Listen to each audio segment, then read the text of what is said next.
就乌云直升机迫降以外嘛，互人感觉着讲，若是讲爬山找无路，也是讲吊伫山顶要安怎求？这个专业的登山的教练就讲，其实只要早真轻便一寡小驾驶上山，就会使伫关键的时刻救你的命。因为一般的乡亲拢无去重视。另外，即马呢有真侪科技拢真进步，为了用这个手机啊指示方向的 App， 嘛会使互搜救人员伫山区真紧就找着你。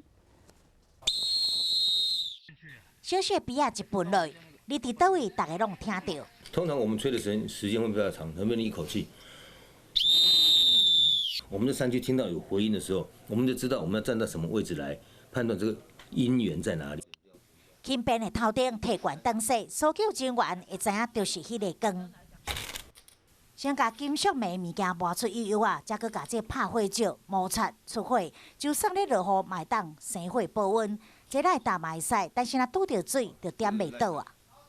一般的人对于这些应急的装备通常都不会带。因为他觉得说，可能这种倒霉事情不会发生在他身上。上山之前该载拢爱载，人嫌麻烦，万一真正伫咧山内受困，惊唔知路，爱安尼做。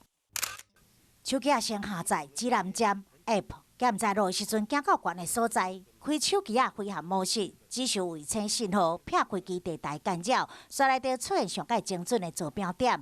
才搁再关掉飞行模式，甲坐标点，截图传互亲友，转交搜救人员，踮伫咧原地毋通震动，等人来救。学晓自救的方法，若是自救，嘛会当救人。